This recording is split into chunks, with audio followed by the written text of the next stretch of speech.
Emergency management is a lot of things. It involves a lot of people and a lot of coordination.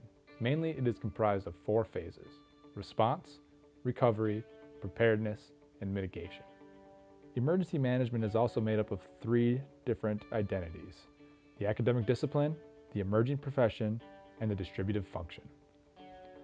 So how do these identities come to be? The academic discipline is the study of how humans interact, create, and cope with hazards, vulnerabilities, and other associated events. This can lead to helping inform practitioners on methods of best practice when they're in the field. The academics do help the profession learn from previous experiences. The profession is the managerial function charged with creating the framework within which humans, organizations, and government reduce vulnerability to hazards and cope with hazard events. The many tasks and activities that make up an emergency management program are distributed across the entities and organizations that are responsible for it. The distributive function includes such entities as fire and EMS. It also includes individuals and households. So what happened pre-1950? I can take this one.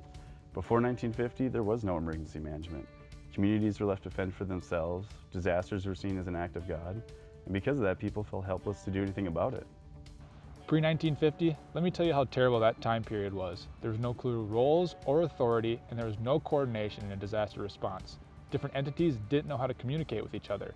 And when we did respond, there was a chance that we were stepping on each other's toes and getting in each other's way. Preparedness didn't really exist at this point. Okay, glad I don't live pre-1950. So what happened in 1950 that changed? So this is where things started to pick up. In 1950, the Civil Defense Act and the Federal Disaster Relief Act got passed.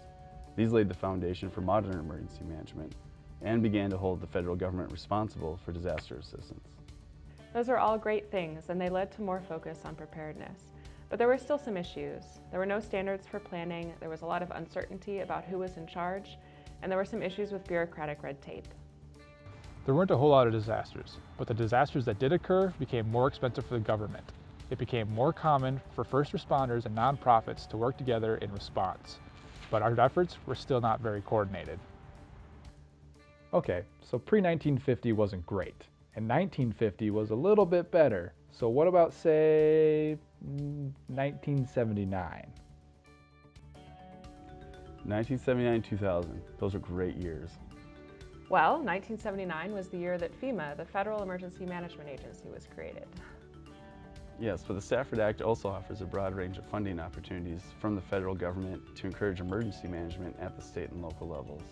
Also, scientific research was getting started, and emergency management was being offered in higher education.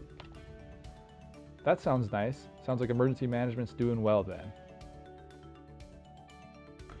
After 9/11, there was a shift in focus from natural hazards to terrorism.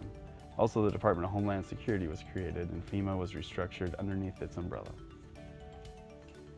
In 2005, Hurricane Katrina brought the focus back to all hazards planning at the local level. Even now, it is clear that more work needs to be done.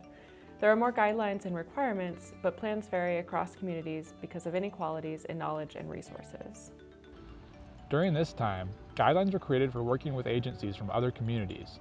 These guidelines are referred to as the National Incident Management System. So we learned about emergency management's 4 different phases and the 3 identities. We even looked at the history of emergency management. So now let's see how it applies to the public sector. It's important to have emergency management in the public sector because the government's role is to protect their citizens and to do the most good for the greatest number of people. Emergency management also helps communicate a clear message to the community and coordinate efforts between responders and other entities in the case of a disaster. Research should inform the decisions we make in emergency management. In the public sector, that research can improve laws and regulations and teach practitioners better methods. Hopefully you've learned something today about what emergency management is. Thank you all for watching and have a great day.